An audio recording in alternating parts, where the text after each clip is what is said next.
Espero que o som esteja bom. Testando essa luz, apesar do reflexo do meu óculos, por enquanto vai ter que ser porque está muito escuro. Bom dia a todos. Aqui é Felipe Moreira, psicólogo e hipnoterapeuta, para mais uma hipnose matinal, toda quarta-feira às 10. E mudanças estão a caminho, eu vou falar disso mais na frente, nessa live. Quero agradecer a todos pela frequência, pela audiência, as pessoas que mandam dicas, as pessoas aí que fazem comentários, que fazem perguntas maravilhosas, que estão criando aí a continuidade desse trabalho. Eu confesso que eu pensei primeiramente em fazer um trabalho quinzenal, cada 15 dias, talvez até mais, né? Mas estou sendo tão bem recebido, tem tanta gente participando, mandando perguntas. Bom dia, Delson. Tanta gente participando, agregando, trazendo suas dúvidas, fazendo suas perguntas. E em cima dessas dúvidas e dessas perguntas é que eu estou criando a continuidade desse trabalho. E está tendo uma repercussão muito legal. Muita gente está me procurando, querendo saber mais, né? Eu acho que a gente está num campo espinhoso, como eu sempre falo. A minha live passada foi um pouco polêmica, eu recebi algumas críticas, mas também recebi muitos elogios. Porque falar de uma coisa que não é regulamentada é muito complicado, né? Falar de uma coisa que não tem regulamentação ainda no Brasil e ao mesmo tempo tanta gente está fazendo, pode criar uma polêmica que nem tanta gente leva numa boa como muitos aqui levaram. Muitos aqui levaram pela questão construtiva. Troquei de cadeira, essa aqui está meio dura, vamos acertando o bumbum aqui. Voltando. Como eu estava falando, o Brasil tem uma legislação muito proibitiva, mas não tem uma legislação orientadora do que pode e do que não pode ser feito, até onde ir, até onde não ir. O próprio CRP, que é um dos maiores regulamentadores da hipnose no Brasil, eu acho que ele perde somente para o da odontologia, que foi quem trouxe a política para o Brasil. E ele é muito taxativo, né? Se você não é psicólogo, você não pode fazer hipnoterapia. Se você é psicólogo, você pode fazer hipnoterapia. Mas, ao mesmo tempo, a psicoterapia é muito velha, muito mais velha do que a própria psicologia. Então, a hipnose e a hipnoterapia também já estão por aí há muito mais tempo, né? Então, não dá para você bater o martelo do que pode e do que não pode.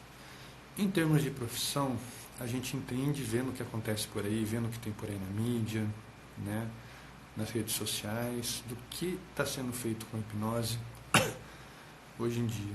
Então a gente entende a preocupação dos grandes conselhos voltados para a área da saúde em tentar organizar a casa. Acho que organizar é uma boa palavra, né?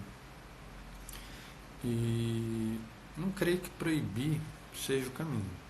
Eu acho que a gente tem que orientar. Primeiro de tudo, tem sim que se criar um padrão do que é um curso de hipnoterapia, como é a formação de hipnoterapeuta e principalmente como ele deve exercer essa profissão. Ontem mesmo a gente estava tendo uma discussão sobre um caso de saúde mental, né? E é muito complicado essa questão da saúde mental. Porque, primeiro, como eu falei, o grande lance da hipnoterapia é que ela não deve aprofundar na investigação dos processos mais intrínsecos da saúde mental, mais complexos, como casos de psicopatia, como casos de neurose aguda, como aquelas pessoas que estão em crise. Não acho que a hipnoterapia seja recomendada. Pode ser feita? Pode ser feita. Você pode atenuar uma crise, mas você também pode piorar. Então tem que se levar muito cuidado. E aí entra o limiar de onde termina o caminho do hipnoterapeuta e onde vai começar o caminho do psicólogo ou do psiquiatra, né? Porque, infelizmente, a gente está numa sociedade que quer resultado rápido. Então, assim, ninguém quer esperar sessões e mais sessões para começar a ver um resultado, né? Então, o povo tem pressa, mas a doença tem o tempo dela. Ela não pode ser tratada de forma leviana. O hipnoterapeuta, a grosso modo, de uma forma bem simplista, bom dia Lu, bom dia Valéria, ele vai tratar a partir dos sintomas. Sim, na sintomatologia. Ele não vai tratar a partir da doença, porque isso é do âmbito da saúde mental. Por isso que a gente fala que o hipnoterapeuta não pode prometer cura Ele não pode nunca dizer que ele vai tratar aquela doença. Ele vai tratar os sintomas. Por exemplo, o que manifesta a depressão na pessoa? Baixa autoestima, não quer sair de casa, não tem vontade para nada, muita sonolência. Então são 4 sintomas, a grosso modo. Todos eles estão ligados à depressão, né? Então o hipnoterapeuta ele pode trabalhar na questão da sonolência, pode trabalhar na questão da dificuldade de sair de casa, pode trabalhar na baixa autoestima, né? Isso tudo vai contribuir, obviamente, para uma melhora no quadro da depressão da pessoa. Mas ele não está interferindo na depressão. Segundo ponto muito importante, investigar através de anamnese se essa pessoa faz um acompanhamento ou com um psiquiatra ou com um psicólogo, se ela toma algum tipo de medicação, né? O hipnoterapeuta não tem, em hipótese alguma, autoridade, nem o psicólogo tem, só para deixar claro. Nem o psicólogo tem autoridade alguma para interferir no tratamento medicamentoso de um paciente. Ele pode entrar em contato com o psiquiatra, pode orientar, que nem alguém falou, meu paciente toma 18 remédios diferentes. Gente, eu acho muito, mas eu não sou psiquiatra.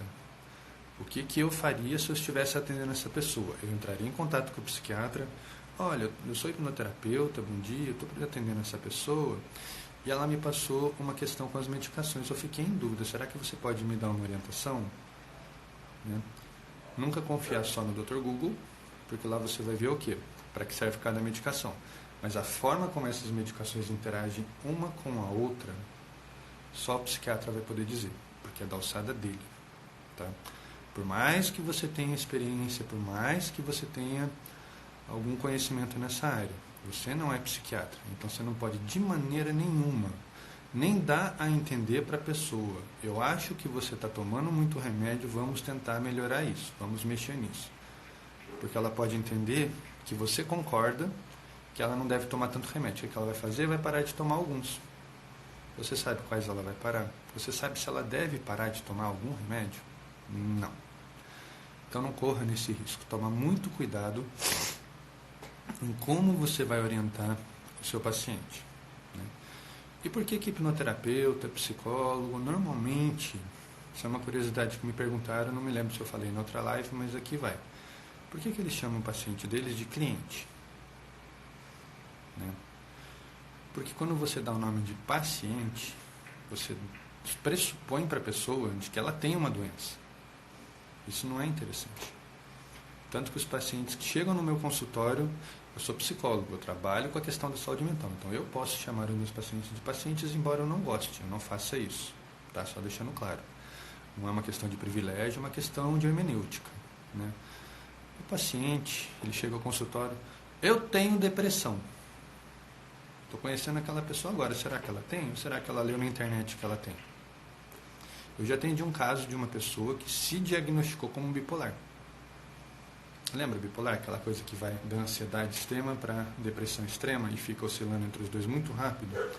A doença acontece quando a pessoa fica no pum-pum, bolinha de ping-pong. Hora está no extremo, hora está no outro. Ela não tem o meio termo. Né? E essa pessoa não, ela era muito hiperativa. Então, ela tinha fases de hiperação, ela ia para o lado da mania. Agitava, cansava, voltava para o lado da depressão. Baixava o descanso, começava a acumular energia, agitava e assim ia. Isso não é bipolaridade, gente. Isso é ansiedade. Tome muito cuidado com a nomenclatura. Eu não gosto, só por isso agora tem gente batendo na porta, deve estar pedindo alguma coisa, e meu cachorro está latindo, daqui a pouco ele para. Tá? Participação especial do Leno. Mas tome muito cuidado com as nomenclaturas que a pessoa traz para você, que o cliente traz para você. Chame de cliente, porque quando você chama de cliente, você está falando para o inconsciente daquela pessoa, que ela está ali atrás de um serviço e você está ali para oferecer esse serviço. Você não está pressupondo de que ela tem uma doença, né? E muito menos que você está ali para tratar. Deixa eu ver aqui. Adelso fez uma pergunta. Quando um cliente está passando por agressões junto ao enteado. Enteado, eu acho que é enteado. Porém, a mãe não tem coragem de ir à delegacia da mulher. Por ela ter contado para mim, o que eu devo fazer? Lembra do padre que houve uma confissão? Entendeu? você passa a fazer um juramento. Eu vou falar agora pelos psicólogos. O hipnoterapeuta não tem isso, aí é a ética de cada um. Ética, minha gente, é a palavra vital para quem lida com qualquer tipo de terapia. Qualquer coisa é terapia. Tem que ter ética. Sem ética, você vai jogar o seu diploma, vai rasgar picadinho, vai jogar na privada, dar descarga e vai dar tchauzinho para ele. Seu trabalho não vai servir para nada. Mas vamos lá. Se a mãe sofre agressão, eu não entendi se ela sofre agressão do enteado ou se ela e o enteado sofrem agressão do marido. Depois você me explica aqui. Mas assim, se a sua cliente é vítima de agressão, você tem que orientar. Ir ou não ir atrás de proteção é uma escolha dela. Eu vou te dizer por quê. Eu atendi uma vez uma pessoa no meu consultório que chegou encharcada de gasolina. O marido surtou, deu um banho de gasolina dela e ia por fogo. Estava atrás dela com isqueiro, ela fugiu de casa e foi pedir ajuda. Morava perto do meu consultório, né? Abriguei, chamamos a polícia, tudo, foi parar na delegacia, BO, papapá, papapá.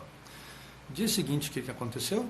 Ela perdoou eles, estavam juntos de novo, e você virou o vilão da história. O marido, para piorar, além de tudo, era pastor de uma dessas igrejinhas de 99, e começou a dizer que a psicologia interferiu no casamento dele, que é a obra do capeta, blá, blá, blá, blá, blá, blá, que a gente já conhece muito bem.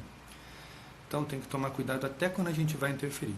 Agora, se o seu cliente é menor de idade, ele está sofrendo algum tipo de agressão.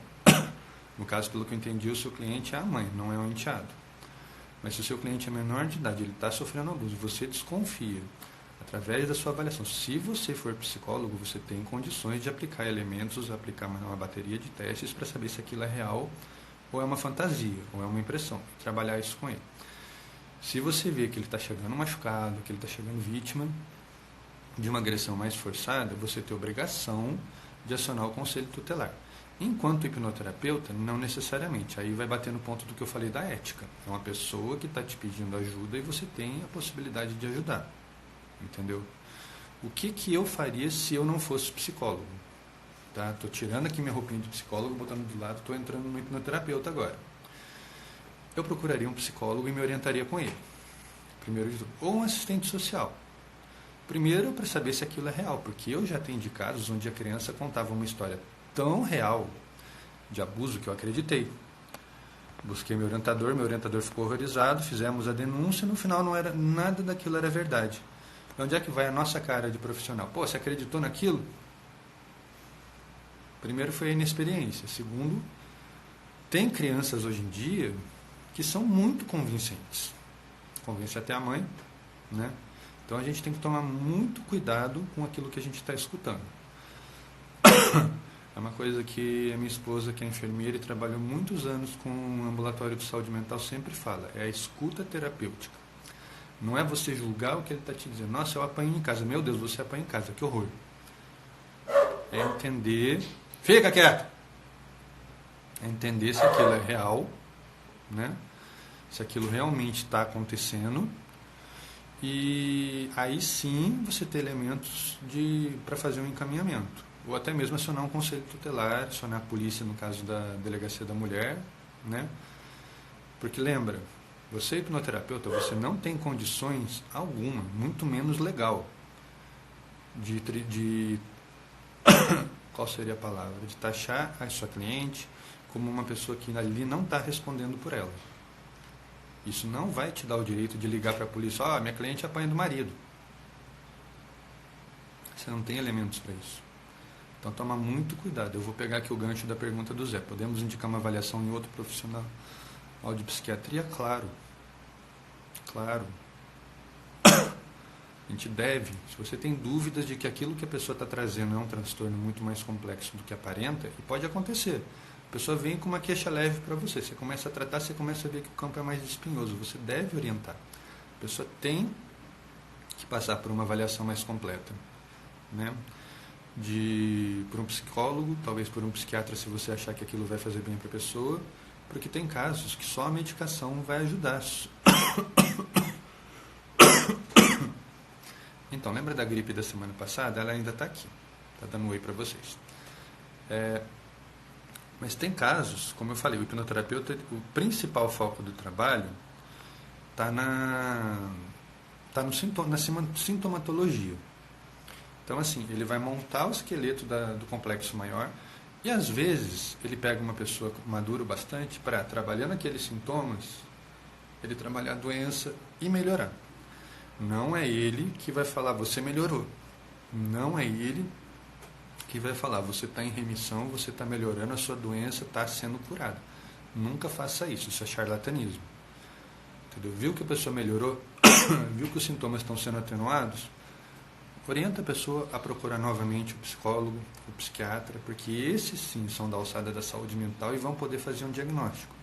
E eles vão lidar com essa pessoa e falar, nossa, você realmente está melhorando.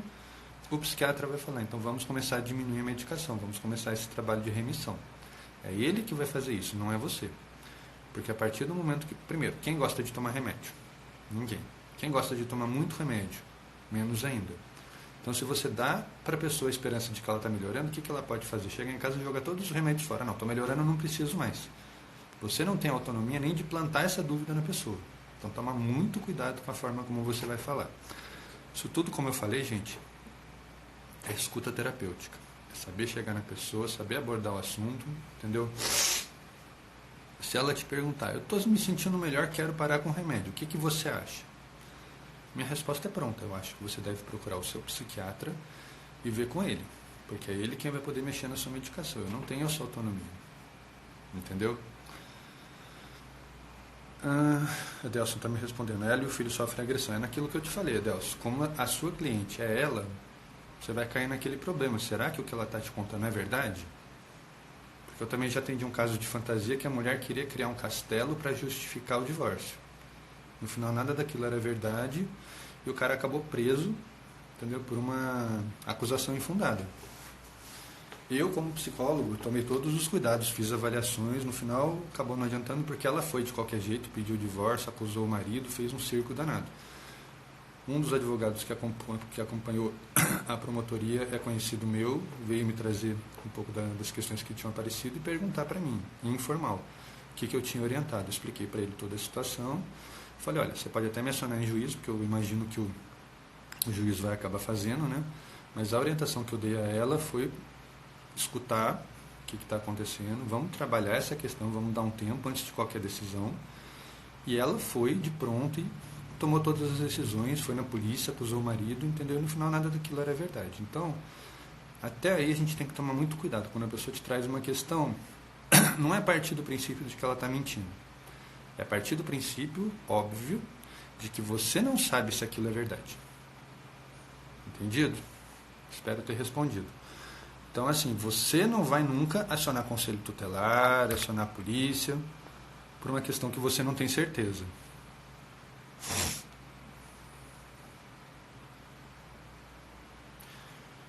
Fico alerta aí. Espero ter esclarecido, Adelson. O Fernando está dizendo, por isso no meu contrato tem uma cláusula em que ela é orientada a não parar com atendimento. Ótimo, Fernando. Quando a gente trabalha, não é da alçada da psicologia, mas muita gente trabalha com contrato escrito, acho ótimo uma cláusula dessa, de que um tratamento não vai interferir no tratamento de outro. O hipnoterapeuta tem um tipo de trabalho, o psicólogo tem outro tipo de trabalho, o psiquiatra tem outro tipo de trabalho, o dentista tem outro tipo de trabalho, o fisioterapeuta tem outro tipo de trabalho, a enfermagem tem outro tipo de trabalho. Todos eles podem ser hipnoterapeutas, mas além da hipnose, cada um no seu campo. Lembra da brincadeira, ado, cada um no seu quadrado. Nunca se esqueçam disso, nunca tentem interferir no trabalho de outra pessoa. Você pode ficar muito amigo, princípio da psicanálise, transferência e contra-transferência. Tome muito cuidado com isso. Você pode acabar desenvolvendo um laço de amizade com seu cliente, querer ver o bem, ver melhorar, entendeu? E acabar dando conselhos, como se fosse amigos e não mais o profissional. Tome muito cuidado se você vê que isso está acontecendo. Tá? Então, como eu falei, saber ouvir o que a pessoa está te falando. O não julgamento é um pressuposto de qualquer terapia. Qualquer uma. Pode voltar lá no Egito Antigo. Se você busca uma ajuda, a pessoa não está lá para te julgar. Se é julgamento, não é terapia. Você está no lugar errado. Toma muito cuidado. E se um terapeuta virar para você e falar, você está certo, sua atitude foi a mais correta, toma muito cuidado também. Escuta com cuidado o que ele está te dizendo, né? Para não entender errado. Ele pode estar valorizando as suas escolhas, não dizendo que tudo que você está fazendo está certo. Toma cuidado. Avalie, senso crítico, tá bom? Gelatina perguntou aqui, você acha positivo filmar a consulta? Gela, é um assunto muito polêmico, tá? Tem quem filme, tem quem não filme, tem quem filme distorça rosto. Eu não gosto.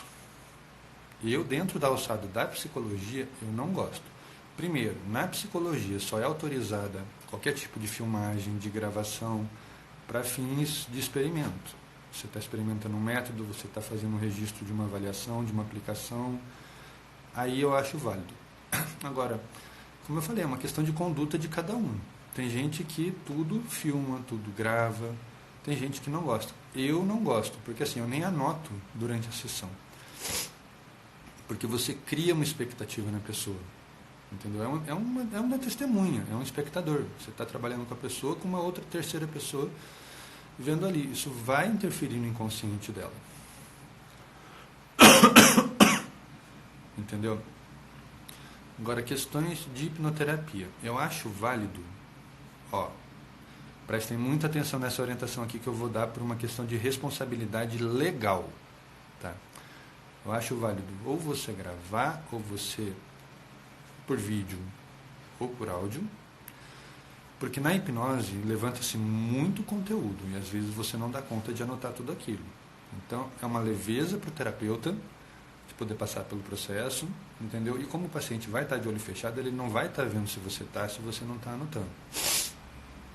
Primeiro de tudo, sempre trabalhando a permissão do paciente. Você se importa se eu gravar essa sessão para depois poder transcrever? Se sim, beleza. Se não, você vai respeitar o paciente. Pode não ser o melhor para você, mas você está lá pelo melhor dele e não o seu. Tá? Então, assim, é uma questão legal. Gravou, transcreva. Transcreva as falas, transcreva as expressões, faça os seus registros. Depois, meu filho, deleta. Estou falando aqui de uma questão legal, porque aconteceu com uma colega minha que gravava sessões, entendeu? E estava acompanhando um caso de divórcio, extremamente hostil, o cara com muitos recursos, movendo advogados, botando detetive atrás dela. O que aconteceu? Tentaram invadir o consultório dela uma vez para tentar se apoderar de arquivos. Ela não sabia se era a pessoa. O que ela fez? Tudo que ela tinha gravado, ela começou a lançar na nuvem. O que aconteceu? Foi hackeada. Esse ex-marido teve acesso às gravações da esposa, entendeu? E botou tudo, deu tudo na mão do advogado para usar no tribunal. Então você imagina a merda que não deu. Não tem outra palavra, é merda. Coisas de sigilo, coisas pessoais, coisas de ponto de vista foram usadas para denegrir a imagem dela. Então, não estou partindo do princípio da teoria da conspiração, estou partindo por uma questão legal. Não mantenham esse tipo de registro. O que for importante, mantenha físico. Caraca, Gela, exatamente, coisa de filme. Então, hoje em dia, a gente está na geração mídia. A gente vive vendo aí gente famosa sendo exposta, porque alguém acessou a câmera da pessoa, porque alguém entrou na nuvem da pessoa e compartilhou um vídeo pessoal. Então, gente, vamos nos precaver. Nesse ponto, eu sou das antigas. Eu gosto de anotar em papel, eu deixo anotado. Eu não anoto literal, eu anoto de uma maneira que eu entenda. Se qualquer outra pessoa tentar ler, provavelmente não vai entender bolhufas. Entendeu? E a partir daí, se acontecer de algum desgraçado roubar meu caderno, levar num tribunal e abrir, o juiz não vai entender absolutamente nada. Ele vai ver que aquilo é puramente interpretativo. Primeiro, nenhum juiz vai levar isso a sério. Mas um filho da puta que resolva ferrar com a vida de uma ex-mulher por ter recursos e querer, tudo é possível. Só ver qualquer noticiário, qualquer jornal, você vai ver N casos disso aí. Então é complicado. O Fernando está dizendo aqui, eu filmo todas as minhas consultas e ela assina no contrato de que não será utilizado para nenhum outro fim que não seja de segurança. Como eu falei, Fernando, é uma conduta. Eu não gosto. Eu sei que faz isso, vou respeitar. Não vou falar que é certo, não vou falar que não é certo. Não é da minha conduta, na psicologia não é praticado, como eu falei, senão para fins de experimento. Ou você está fazendo uma avaliação legal, uma avaliação para juízo, de um paciente, de uma possibilidade de crime, de uma questão de custódia, aí é válido você manter esse registro e todos os seus registros você vai documentar, você vai laudar e vai entregar na mão do juízo tudo aquilo que você fez, entendeu? Os registros, as transcrições, não o registro original. Esses são seus. Eu guardo pela duração do processo. Terminou o processo, resolvido, o juízo já tem tudo que ele precisa. Eu anulo os meus registros. Não gosto de guardar isso comigo, porque cria aquela paranoia de eu tenho que cuidar, eu tenho que cuidar. Eu mantenho todos os meus registros escritos, até do meu primeiro paciente ainda tem em algum lugar aqui em casa. Há 20 anos atrás. Não é necessário. Normalmente, a cada 5 anos, você pode incinerar os registros, porque entende-se que muita coisa já mudou e aquilo já não tem mais tanta serventia. Mas eu guardo muita coisa por questões pessoais. Eu gosto de reler, eu gosto de ver o meu amadurecimento durante o processo de terapia. Mas é uma coisa minha. Como eu falei, cada um tem uma conduta e eu vou respeitar. Gelatina aqui. Sempre pensei que pudesse existir essas interpretações na medida em que o paciente se vê diante de uma câmera. Exatamente, Gela. Você que trabalha com show, cara, é exatamente isso. Entendeu? A câmera cria uma testemunha. Não é mais só vocês dois. Tem um terceiro ali, sabe Deus mais quantos. E a pessoa que está preocupada com a opinião de uma terceira que não está ali, ela vai ficar com o inconsciente repetindo na orelha dela. E se fulano vê, e se fulano vê, e se fulano vê. Isso vai mudar completamente o rumo da terapia. Então, por isso que eu não faço. Tá?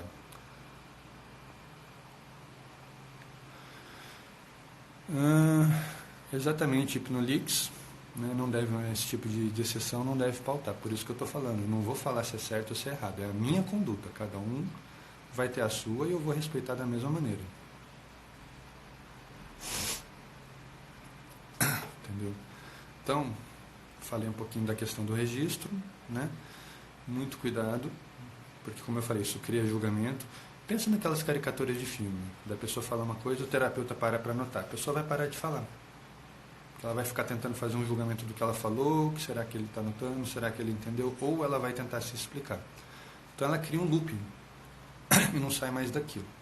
Então, por isso que eu não anoto muito em sessão. Até uma orientação do meu orientador na época da faculdade, nunca anotar na frente do paciente. Tá? Tem várias linhas de terapia, algumas anotam diante do paciente. Eu, particularmente, evito. Tá? Minha linha de trabalho, a psicologia analítica, não trabalha com essa vertente. Alguns psicanalistas, dependendo da linha, até o fazem. Tá? Vai de cada um. Questão da anamnese, que tanta gente me perguntou, tanta gente falou. Como é uma anamnese? Eu vou devolver a pergunta. O que você precisa saber daquela pessoa? O que é importante saber para aquele processo terapêutico? Ela está lá, autoconhecimento, não me conheço, quero saber mais de mim. Você pode perguntar qualquer coisa que vai ser válida. Agora a pessoa está lá, eu vim parar de fumar. Quais são as perguntas mais importantes que você deve fazer? Por que você quer parar de fumar? Me fala um pouquinho da sua saúde e me fala um pouquinho do seu histórico familiar em termos de saúde e em termos de cigarro. Esse é o eixo principal. Com o tempo, você pode fazer outras perguntas. Pode perguntar de hábitos da pessoa, se ela tem um hábito de ser mais sedentário, se ela se exercita, como é que ela se alimenta, né? Tudo isso, cada pergunta dessas vai te dar mais informações sobre os hábitos daquela pessoa, vão te dar elementos do porquê que a pessoa começou a fumar e como ela pode fazer a substituição, como ela pode diminuir até chegar ao ponto de parar propriamente com o cigarro. Né? Então, assim, tem gente que faz uma bateria de perguntas com a pessoa. Eu já vi a anamnese com 120 questões. Eu acho demais, eu acho que isso assusta. Entendeu? Eu acho que ninguém tem paciência. Pensa você vai fazer um trabalho de terapia, a pessoa te dá um questionário de 120 questões para responder. A maior parte fica de saco cheio. Começa respondendo direitinho, depois já começa a responder de qualquer jeito e perde o interesse naquilo. Então, assim, eu me coloco muito no lugar da outra pessoa. O meu questionário padrão, lembrando que eu sou psicólogo, então o trabalho na psicologia não é um trabalho de curta duração, é um trabalho que já pressupõe uma continuidade. Então, assim, o meu questionário padrão tem mais ou menos 20 questões. Eu começo perguntando os dados pessoais da pessoa, para registro, né, endereço, nome, telefone, contato, telefone de emergência. Vou para o histórico da saúde, apresenta algum problema de saúde contínuo, faz uso de algum tipo de medicação, faz acompanhamento com um psiquiatra ou qualquer outro tipo de profissional da área da saúde, que tipo de medicação está tomando, para meu registro, para depois eu entrar lá no Dr. Google, dar uma pesquisada e saber como lidar com aquela pessoa. Né? Não vai ser o meu norte, mas é um registro de controle que eu tenho. Vou para o histórico de saúde da pessoa, se já teve algum problema de saúde, como é que ela tratou, se tratou, né? Se já passou por algum processo cirúrgico, porque isso interfere na questão do trauma corporal, né? Na questão da psicossomática, tudo aquilo que acontece com o nosso corpo fica gravado no nosso inconsciente e no nosso emocional. Isso vai interferir no nosso desenvolvimento, no nosso dia a dia. Né? Então, assim, são perguntas padrão. Depois disso eu vou para os hábitos da pessoa. É uma pessoa sedentária? Faz algum tipo de atividade física? Quantas vezes por semana? Como é que é a sua relação com o peso? Isso eu pergunto para todos, não é só por causa para a pessoa que me procura para emagrecimento, não. Qual é a sua relação com o seu corpo e com o seu peso? Entendeu? Na questão da saúde ainda. Como é o seu hábito nas refeições? Você tem um horário fixo? Você se alimenta num horário quebrado? Quantas refeições você faz por dia? Refeições que eu digo não é cada vez que para comer. Sentar, comer um prato de comida, comer um lanche. Aquilo que a gente considera como café da manhã, almoço e jantar. São as 3 principais. Tem gente que faz 3, tem gente que faz 2, tem gente que faz 5. Vai de cada um. Tá? Assim eu vou entendendo a questão quantitativa. Lembrando que quantitativo não é qualitativo. Aí eu vou investigar o tipo de refeição que a pessoa faz, quais são os horários que ela se alimenta, entendeu? E como é que ela lida com esse momento. Porque, antes de tudo, o momento da refeição não é só o momento de comer. O momento da refeição é um momento de estar com alguém, um momento social. Mesmo que ela sente para comer sozinha, ou ela vai estar sozinha em casa, ou ela vai estar sozinha comendo na rua. Isso também vai me dar alguns elementos para trabalhar com essa pessoa. Então, olha quanta informação eu estou tirando de cada questão. Entendeu? Se tem o hábito de fumar ou usar drogas. Sim, eu pergunto na anamnese se a pessoa faz uso de drogas. Tá? Dificilmente a pessoa que busca terapia vai mentir nesse caso. Aprendam isso. Pode acontecer. Mas, em geral, a pessoa vem com uma confiança terapêutica de que ela tem que dar essa informação para poder ter acesso à terapia propriamente dita, para poder melhorar. Então, assim, não pergunto, você usa droga? Não, pergunto, faz ou já fez uso de algum tipo de droga ilícita? Além do cigarro, além da bebida? Em geral, a pessoa fala, uso cocaína, uso heroína, uso ópio, fumo maconha. A pessoa vai me dar elementos aí que vão servir na minha anamnese. Findas essas questões principais, geralmente assim, essas são os meus padrões. Cada pessoa vai personalizar para aquilo que quer atingir. A pessoa veio tratar emagrecimento, você vai focar mais nesse tipo de questão. A pessoa veio trabalhar parar de fumar, você vai focar mais nesse tipo de questionário. Tá? E terminada a anamnese, eu já vou direto para um primeiro exercício de relaxamento. Já começo, de fato, a introduzir a hipnose na vida dessa pessoa. Tá? Primeiro, por uma questão comercial. É atrás disso que ela veio. Então, se a pessoa vem te procurar para uma hipnoterapia, você faz a primeira sessão, dá uma bateria de questões para ela, e não faz uma hipnose, ela vai sair muito frustrada. Então, esse é o começo. A anamnese é um levantamento de dados. Cada profissional sabe do que precisa e do que não vai precisar. Quando você faz um trabalho, como eu falei, da psicologia continuado, você já pressupõe de que vai haver um retorno. Então, você não precisa fazer todo o questionário de uma vez. Você vai, aos poucos, introduzindo as questões conforme você vai trabalhando com aquela pessoa. Né? Novamente, o psicólogo que esbarra numa questão muito complexa, a pessoa que abandonou um tratamento psiquiátrico, vai orientar a pessoa a voltar a procurar psiquiatra, a voltar a tomar medicação. Que eu ouço muito, por exemplo, eu fiz acompanhamento psiquiátrico por um tempo, fiquei de saco cheio, parei de tomar os remédios, agora eu estou mal. Eu falo para a pessoa, então você vai voltar a procurar o psiquiatra, vai pedir desculpa para ele, brincadeira, e vai retomar o tratamento, porque ele é imprescindível para que o nosso processo aqui dê certo. Sem isso a gente não tem como continuar. E não atendam uma pessoa em crise dentro da hipnose. Um, porque não vai funcionar. 2, vocês estão colocando a pessoa em risco. E 3, vocês estão se colocando em risco. Tá? Você não sabe se a pessoa está entrando num surto psicótico, se ela tem um histórico de rompante de violência, você não tem a menor ideia do que esperar. Você está conhecendo ali aquela pessoa. Então, assim, não corram esse risco. Tá? Fundamentem-se na anamnese, guardem aquelas informações, a pessoa vai te dizer tudo aquilo que você precisa saber. Só tem que saber garimpar ali nas respostas dela. Tá? Acolhimento é outra coisa que me perguntam muito. O que é acolhimento? A gente acolhe todos os dias. É um bom dia, é uma boa tarde, é um saber fazer, né? E o acolhimento é a forma como você recebe aquela pessoa. Você foi lá, se formou, abriu sua salinha, montou sua divulgação, a primeira pessoa te procurou. Olha, eu quero marcar uma consulta. Isso já é o acolhimento. A forma como você lidar com isso já vai dizer se a pessoa vem até você e qual é a opinião que ela vai chegar de você.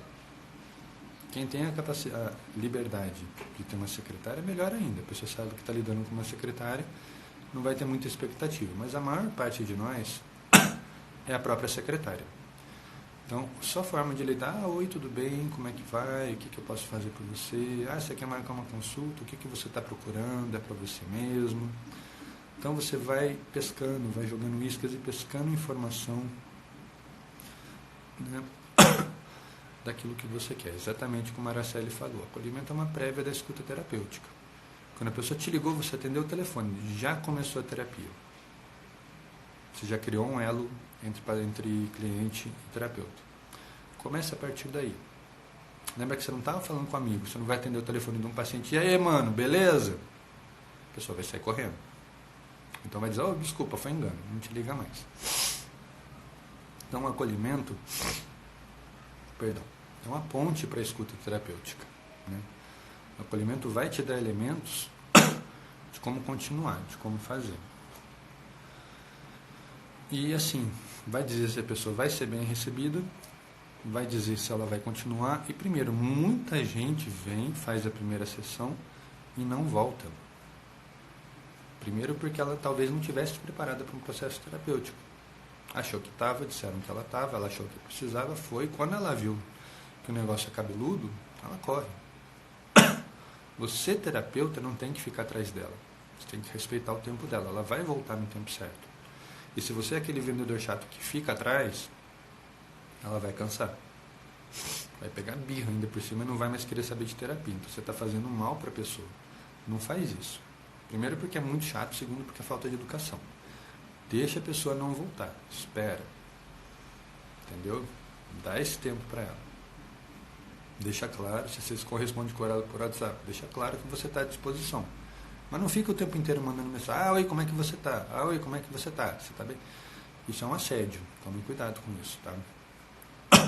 Então, acolher, pensa que é que nem você conhecer um desconhecido. Conhecer um desconhecido foi ótimo. Você está andando na rua, uma pessoa para te cumprimentar. Como é o cumprimento que você faz? Lembra lá atrás que a gente falou um pouco de rapport? Como é a sua forma de ser abordado pelas pessoas? Se é convidativo, você é fechado, você mantém o senho mais rígido, você é uma pessoa mais sorridente, mais aberta. Trabalha isso com você. Lembra que um terapeuta ele tem que ser aberto. Ele tem que ser alguém que a pessoa olhe e se sinta bem, queira se aproximar. A pessoa de cara fechada não vai ser uma pessoa convidativa. Zé Benedito perguntou, gravar na amnésia ou a sessão como padrão ético ou não? Cai no mesmo caso, Zé. Gravar ou não gravar é de cada um. Eu tenho um questionário físico. Eu falo para a pessoa, eu vou fazer algumas perguntas que são importantes, né? Eu vou fazer no tete a tete. A pessoa fala, eu vou registrando, vou anotando. Aí é diferente. Aí eu estou pontuando que eu estou fazendo algumas perguntas importantes de registro. É diferente de você anotar a fala terapêutica da pessoa. Entendeu? Tem quem grave, tem quem não grave, tem quem filme, tem quem não filme. Eu respeito todos. Eu estou falando por mim. O meu hábito é não gravar. Tá? A Araceli falou, atenção às informações, pois pois pode ser muito doloroso repetir mais de uma vez as queixas iniciais. Às vezes, na escuta ou acolhimento, descarta boa parte da anamnese. Exatamente, era sério. Um acolhimento, muitas vezes, quando você está na anamnese, você já sabe tudo o que você precisa dali. Entendeu? A pessoa que te procura, por exemplo, eu sou uma pessoa muito tímida, eu tenho algumas histórias de trauma. Você não vai depois na anamnese perguntar de novo para a pessoa, você tem alguma questão de trauma, você tem algum histórico de violência? Você não vai fazer a pessoa rememorar isso, ela já te falou. Então você vai partir dali. Parar de fumar. Preciso parar de fumar por causa da minha saúde. Você não vai chegar numa anamnese e ficar perdendo tempo. Como é essa saúde? Você já teve algum problema de saúde? Óbvio que ela teve, tanto que ela te falou que ela está ali por causa disso. Então, assim, não sejam redundantes. Algumas queixas, para a gente, pode parecer banal. Para a pessoa, é a coisa mais importante na vida dela. Tanto que ela está buscando terapia para isso, para se cuidar.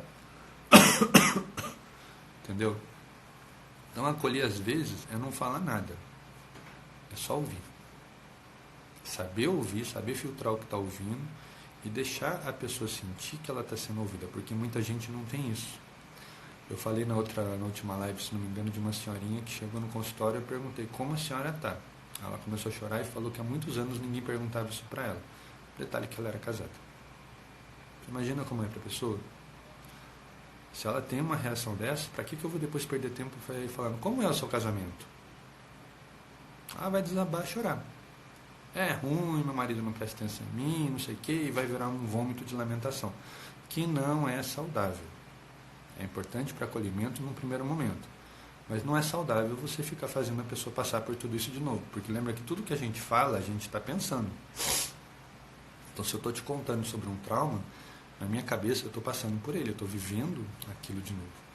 Então, eu tenho que tomar muito cuidado na forma como eu faço a pessoa chegar no ponto que ela quer ou que eu queira que ela chegue para começar o trabalho. Tem hipnoterapeuta que eu falo que é hipnoterapeuta repórter da Globo. Já viu aqueles jornais da Globo que adora fazer a pessoa chorar? Fica lá com a câmera da close na pessoa até a pessoa desabar a chorar. Acho desagradável. Vai no enterro de uma pessoa, como é que você está se sentindo? Como é que você quer que uma pessoa no enterro esteja se sentindo? Bem, alegre, feliz? Então assim, toma cuidado. E não é que a pessoa foi para a terapia, chorou pra caramba porque foi um bom processo. Não, pode ter sido horrível para a pessoa. Para o terapeuta pode ter sido rico, levantou muitas informações, mas a pessoa vai sair de lá arrasada. Né? O Hipnolix falou, a gente perde rapport quando pergunta sobre algo que a pessoa já disse. Exatamente. Você cria na pessoa aquela sensação, esse cara não está me escutando. Esse cara não está prestando atenção em mim. O que eu estou fazendo aqui? Muito bem colocado. Então, na verdade, percebam que anamnese e acolhimento são duas coisas que andam juntas. A gente tem um padrão de questionário de anamnese, aquelas coisas que são importantes você saber, os dados pessoais da pessoa, contato de emergência, histórico de saúde, coisas para você se precaver. Né? Agora, tá seco o tempo, minha garganta está penando. Agora, você não vai também fazer uma bateria de testes, como eu falei, imagina um questionário de 120 questões, o que já não está perguntando? Deve estar perguntando até a cor preferida da pessoa. Para a hipnoterapia, a gente usa muito imagens, usa muito imaginação. Então, tem algumas questões que são próprias disso. Né?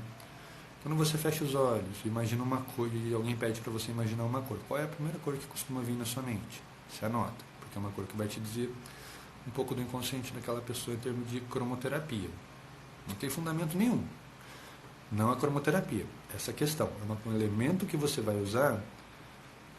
Por quê? Fecha os olhos, faz esse exercício agora. Fecha os olhos, conta até 3 e imagina uma cor. A cor que você imaginar, provavelmente, ou é uma cor da qual você está cercado, um ambiente muito dominante daquela cor, né, e isso estimulou o seu inconsciente, ou provavelmente é uma cor com a qual você se sinta bem, se sinta seguro, uma cor que te proteja, porque quando você fecha os olhos, de repente, você se sente inseguro, o seu inconsciente vai buscar um ponto de segurança. E a escolha da cor é uma delas. A partir daí, um hipnoterapeuta vai usar aquela cor para causar conforto na pessoa. Imagina uma luz que vai te trazer uma sensação boa, uma sensação agradável, né? Uma luz dessa cor. Pronto, você ganhou a pessoa.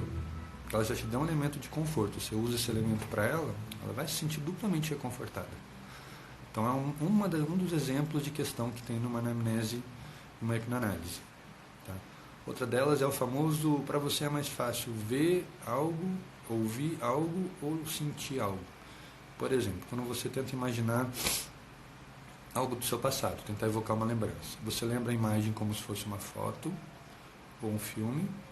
Você lembra do som das conversas ou das músicas? Ou você lembra de como você estava se sentindo naquele dia? É o famoso VAC, verbal, auditivo, cinético, sinestésico.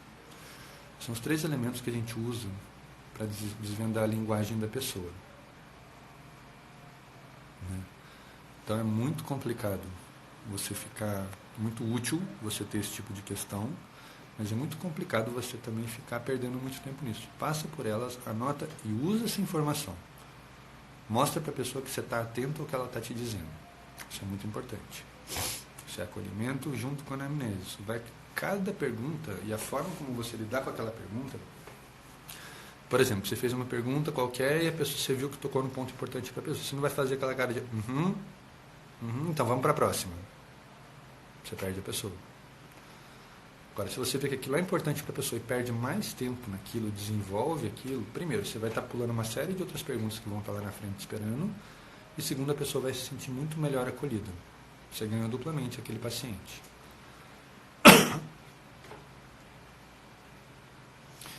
Graciele falando, muitas vezes as informações são dadas pelo paciente sem mesmo que você pergunte. Atenção aos detalhes. Exatamente. O diabo está nos detalhes, o pecado está nos detalhes, a felicidade está nos detalhes, né? Tudo aquilo que você está lidando com o paciente, você tem que prestar atenção nos detalhes. Eu anoto até como é que o paciente está vestido. Se ele está vestido bem, se ele está arrumado, se ele está, se for mulher, no caso, se está maquiado. Se for homem também eu anoto, se estiver maquiado, né? É uma informação relevante, afinal. E porque isso mostra o cuidado da pessoa com ela mesma. Entendeu? Como ela lida com ela nos momentos em que ela tira para ela. Porque a terapia é um momento que ela tira para ela. Será que ela se leva a sério ou será que ela vai no desleixo? Isso já me dá também informações. Hipnolix falando, noções de fisiognomonia ajudam. Eu já teria raiva dessa palavra que eu não consigo falar, mas vamos lá. Ajudam na escolha entre perguntar como se sente, o que faz, o que pensa. Aí cada um tem sua linha, né? Cada um tem mais familiaridade com uma ou com outra. Lembrando que quando você está no processo terapêutico, se você usa muito termo técnico, você assusta o paciente. Então tomem cuidado com isso também. Ele está lá para a terapia, ele não está lá para ter uma aula. Né? Da pessoa chegar, no inconsciente acontece isso, acontece aquilo. Nos seus sonhos quer dizer que quando você está dormindo, suas ondas cerebrais vão para tal nível, né? Mas o cérebro continua. Você não tem que dar uma aula para o paciente de como ele está se sentindo. Não estou te criticando só para deixar claro, tá bom? Achei interessante sua pergunta, eu não conheço esse termo, vou procurar um pouquinho depois, depois para poder falar com mais elementos. Mas são 3 perguntas muito interessantes, o que a pessoa sente, o que ela faz e como ela pensa. Eu uso um pouco parecido com isso na questão de traumas. Né? Como você se sente pensando nesse trauma, o que você faz quando lembra desse trauma e o que você pensa quando você lembra desse trauma. Para onde vai o pensamento? Se você volta e revive ou se você foge dessa sensação. Interessante essa trinomia aí. Depois eu vou dar uma pesquisada melhor nisso aí. Mas enfim, como eu falei, tudo é uma questão de aprendizado. Você está na terapia, você está aprendendo sobre uma pessoa nova, com todas as complexidades, com todas as dúvidas, com todos os traumas. Então tomem cuidado. Tá? Respeitem o paciente, respeitem aquela pessoa que te procurou. Tá bom? Gente, eu falei um pouquinho hoje sobre anamnese. Falei um pouquinho sobre anamnese, como eu tinha me programado e como algumas pessoas me pediram.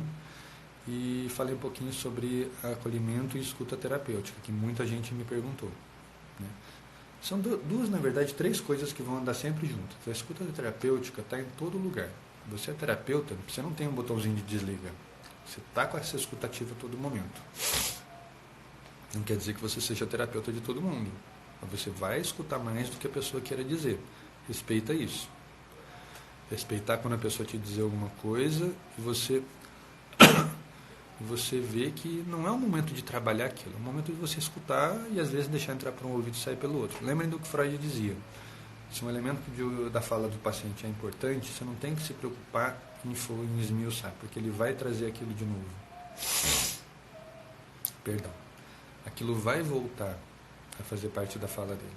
E aí você vai ter ganchos maiores em outros momentos, com mais elementos para investigar o que ele quer te dizer com aquilo. Tá bom? Então, assim, na anamnese, tudo que você perguntar, grave a informação, anote, porque o paciente vai lembrar que você perguntou e se você menosprezar aquilo depois, ele vai saber. Tá? Use essas informações até numa hipnoterapia, quando você vai trabalhar uma regressão, quando você for trabalhar uma mentalização, uma visualização, usem esses elementos. Isso vai enriquecer demais o seu trabalho, você vai ser muito mais subjetivo com aquele paciente. Lembra que a hipnose é uma coisa subjetiva. Cada um tem a sua, cada um passa pela sua. Então, o paciente que sente que as coisas que ele está te falando estão voltando para ele, estão sendo usadas no processo terapêutico dele, nossa, ele vai sair te amando. Ele vai sair dali falando bem de você até para o Papa. Então, assim, ao mesmo tempo, se você é uma pessoa que menospreza o que o paciente fala, isso não é importante, tem gente que verbaliza, isso agora não é importante, vamos passar para outro ponto. Você perde o paciente. E ele vai falar para os outros: nossa, aquele terapeuta é grosso. Eu estava falando uma coisa muito importante para ele, que para mim estava fazendo muito mal, ele falou que isso não é importante. Como que ele fala que isso não é importante? Está vendo? Às vezes a sua linearidade terapêutica pode ser quebrada várias vezes pelo paciente. Isso geralmente acontece. E somente quem trabalha com hipnose usa muito script. Você vai chegar lá com o script todo escritinho, bonitinho, que você planejou, o paciente vai para um outro lugar. Você programa todo o seu script, por exemplo, num aprofundamento do paciente descendo uma escada, para se aprofundar. Chega lá, quando você fala para o paciente imaginar a escada, ele já está subindo a escada. Você fez tudo descendo e ele está subindo. O que você faz? Você tem que adaptar, você tem que rever, porque ele está te dando outra informação importante, que aprofundar para ele não é mergulhar, aprofundar para ele é emergir. Né? Então, tudo aquilo que está acontecendo no processo hipnoterapêutico, tudo aquilo que está acontecendo na terapia, na anamnese, no acolhimento, são informações importantes. Use. Saiba ouvir, sem julgamento. Saiba anotar aquilo que é importante para você, e que você julgar que é importante para o paciente, aquilo que você falar e você ver que causou impacto no paciente, mentalize. Se você não tem o hábito de anotar ali na hora, grava, a primeira oportunidade que você tiver, anota. Porque aquilo vai te dizer uma informação muito importante daquele paciente. Entendeu? Deixa eu ver o que mais. Anamnese, acolhimento, né? Saber receber o paciente, saber não julgar o que ele está te dizendo e não ser só um amigo. Mostrar que você está lá, que você tem o conhecimento para ajudar, sem querer estar lá para dar aula, para esnobar, porque médico faz muito isso também. Fala termo difícil para o paciente não perguntar também. Não querer ser um médico. É chato pra caramba nesse sentido. Não é terapêutico. Tá? E a escuta terapêutica, como eu falei, é tudo. Desde o primeiro oi, bom dia, quero marcar uma consulta, até o oi, muito prazer, finalmente estou te conhecendo, como é que você está. Cada vez que você falar com um paciente, com um cliente, isso está gerando antecedentes, isso está dizendo para ele como você é como terapeuta, se ele pode confiar e se ele se sente bem na sua presença. Quem que vai buscar terapia com uma pessoa com que não se sinta bem? Então tome muito cuidado, tá bom? Gente, essa foi a nossa live de hoje, hipnose matinal número 7, estou muito feliz com isso, muito grato a cada um de vocês, né? E vou falar aqui agora um pouquinho, fazer um merchan para quem é da linha da hipnose, quem quer estudar, quem quer se aprofundar, seja você psicólogo, seja você terapeuta, seja você entusiasta, curioso, paciente. Tem um grupo nas mídias sociais chamado Sou Hipnose, guardem esse nome. É um grupo de vários profissionais, desde hipnólogos até hipnoterapeutas, até hipnólogos de palco. Você gosta de hipnose para circo, para entretenimento, para show, hipnose de rua? Tem profissionais lá para te mostrar um pouco mais sobre esse meio, para falar um pouco mais sobre o que é a hipnose e principalmente o que não é hipnose. Tá bom? Recomendo a vocês procurar esse grupo. Você que queira saber um pouco mais, se aprofunda nesses estudos, né? É gente séria e principalmente são voluntários. Eu não estou falando de uma escola que vai te vender curso. É um grupo de voluntários que fomenta amigavelmente o ensino, a prática e o estudo da hipnose em todas as suas vertentes. Então, se você é um curioso, se você é um entusiasta, procura lá no Facebook, no Instagram, no YouTube, Sou Hipnose. Sou de ser hipnose, tá bom? E nos 45 do segundo tempo chega uma pergunta aqui do Roberto Tavares. Algo que considero importante também nessa linha é não absorver o problema do cliente. Exatamente, Roberto. Escuta terapêutica não é você se condoer, é você saber manter a distância do paciente, sem ser frio, né? Seja terapeuta, seja profissional, não seja tão amigo, né? Saiba escutar, saiba dizer o que ele precisa ouvir, porque às vezes o terapeuta vem para ouvir uma coisa, mas não é o que ele precisa ouvir. Tá bom? Próxima live eu vou desenvolver um pouco mais essa questão da escuta terapêutica, a gente vai falar um pouquinho sobre empatia e transferência. Duas coisas muito importantes no processo terapêutico. Eu não estou falando aqui só da questão da hipnose ou da psicologia, tá? Eu estou falando de qualquer questão terapêutica. Então fiquem ligados, quarta-feira que vem, 10 horas da manhã. Gente, meu muito obrigado a cada um pela participação, pela audiência, né? Obrigado a todos vocês, parabéns a vocês que estão aqui sacrificando um pouquinho do seu tempo no processo de aprendizado. Isso me estimula muito a estudar cada vez mais e trazer informações de qualidade para vocês. Meu muito obrigado, um bom fim de feriado a todos e a gente se vê quarta-feira. Boa semana para vocês.